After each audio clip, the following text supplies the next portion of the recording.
What all these people throughout the ages have been doing is saying like, well, yeah, okay, we agree with that question. What are the values?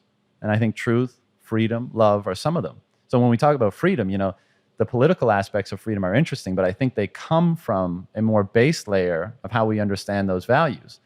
And, I'm still as imperfect as anyone else and still on my own journey, but I'm starting to not even intellectually understand, but feel the benefit of subordinating myself to a value or subordinating my conception of myself and my ego to a value higher than myself.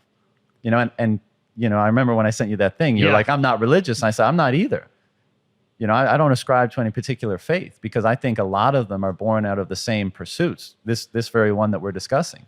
And I know this is a complicated subject, but I think the notion of God, if we want to go there, if subordinating yourself to certain values, again, let's keep going with this tract of truth. If that does lead to a better life for you and the people around you, right? So, and that's tricky to nail down because in our world today, like better life might be, are you a billionaire? Is that the description? Or is it waking up and feeling content and energized and having a lot of loving relationships in your life and feeling strong and, all that jazz. So success is a hard one to nail down, but your own individual success, however we might come to a definition of that, and harmony with those with whom you're interacting and trying to strive forward with. What are the things that optimize for that? And can we say that if we gain any clarity on what those values are and we actually embody them and live them and they actually work, what does that say about this reality that we find ourselves in? Can we say that it somehow is constructed or resonant with those values? And if we can, is that somewhere near the notion of a God that says, if you align with certain values, you will receive the benefit of having done so? I don't know, but interesting thoughts. Okay. So, no, I'm going with you here. So, because I'm not a religious person. My mother was.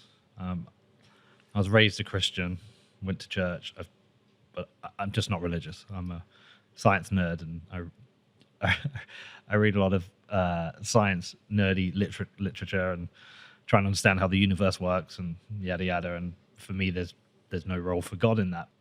But could you, in a similar way, subordinate yourself to the collective, like humanity as a collective, like subordinate yourself? Am I doing the best to create the best environment for everyone around me? And as far as that reaches, could that be a similar thing? I mean, definitely, because I think that's one of the components of being part of a harmonious whole, right? Yeah.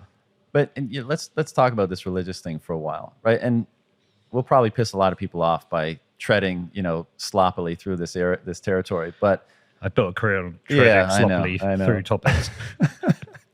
I think it goes without saying that the religious institutions around the world, whatever they are and wherever they come from, I think we're founded on profound insight and a worthwhile enterprise and altruistic people.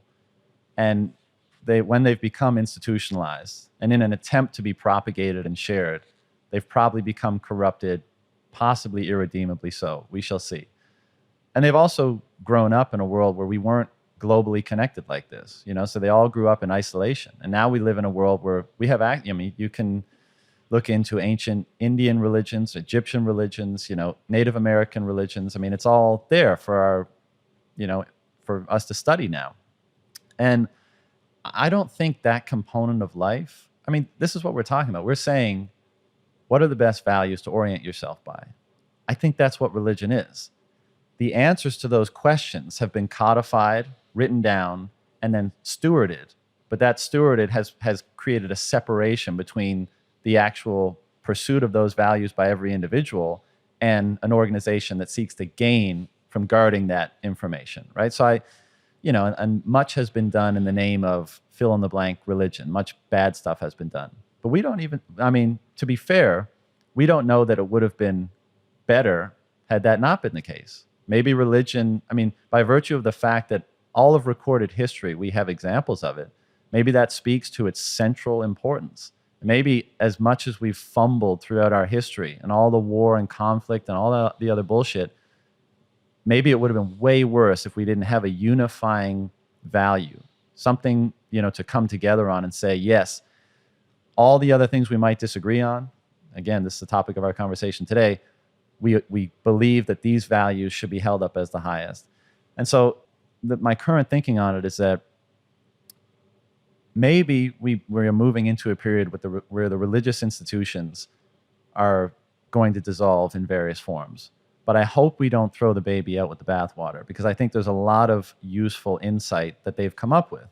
And so let's investigate them in conjunction with philosophy, in conjunction with science, in conjunction with psychology, with all of it, and try to determine what values do we most orient ourselves by for a good life.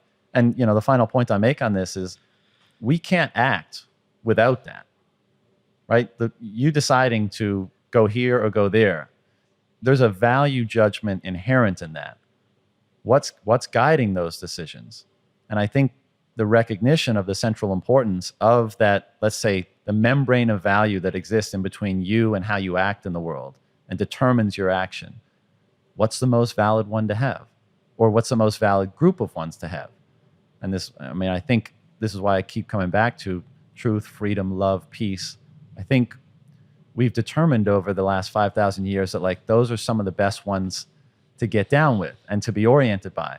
And I think the final, we were talking about liberation and freedom at the beginning, and I like looking at, the idea of liberation from whether it's Buddhism or Hinduism or all these different cultures. The final act of liberation is often sacrificing yourself, subordinating yourself to a higher value, so that you are directed by that and your actions are in service of the higher value.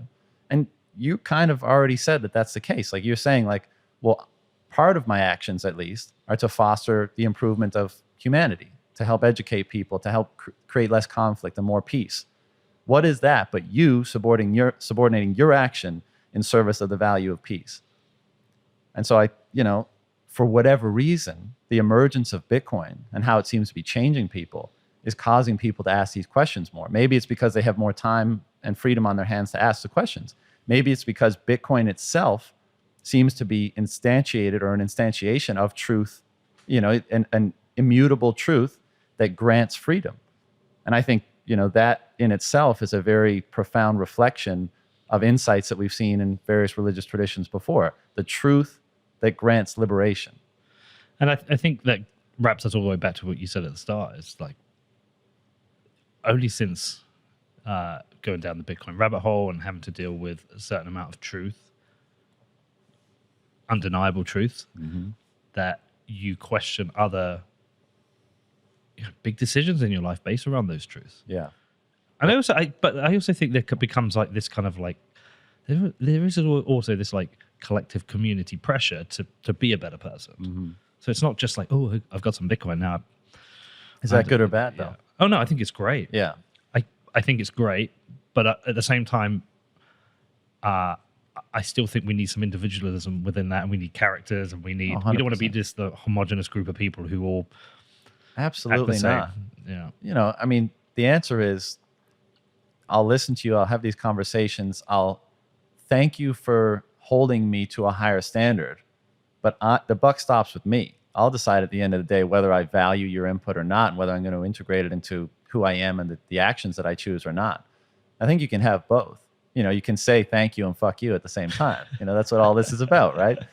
So, I really value the fact that it's easy to criticize a culture that, the purity tests and all that kind of stuff. It'd be easy to criticize.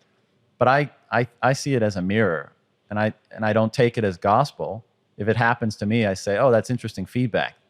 And then now I'll decide. I'll integrate it. I'll put it through my own value framework, and I'll decide what's right for me. And that's what we all have to do. Because if we don't, if we just follow the crowd, if we're subject to other people's whims, if we do things under pressure, we've lost ourselves. That's the opposite of freedom. You're doing what other people dictate for you, not what you dictate for yourself. And I think the thing that allows us to have greater confidence in rejecting the masses and the pressure that comes from them is having more conviction in why we make the decisions we make, which is very much in line with the discussion of values we've been having. And a final point about like why Bitcoin is almost like a teacher in this regard. And I know this sounds, what would Jesus do? The phrase, like, well, what would Bitcoin do? Because Bitcoin is this thing. Bitcoin is the guru. Well, it doesn't violate itself. It doesn't Yeah. violate its own truth.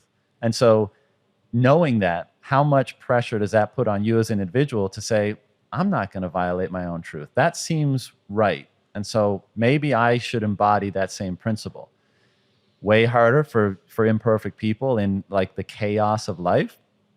But I'm coming to be more and more convicted that way of approaching things, that determining the values that bring the best world about as we interact together, and then subordinating my own interest to them by some weird metaphysical whatever things that we don't understand, is the way to achieve the world that we would probably all agree we want.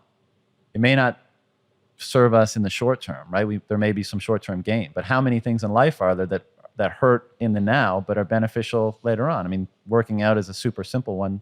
It sucks, right? It's painful and you're lazy and all that jazz. But if you do it enough, you benefit in the future.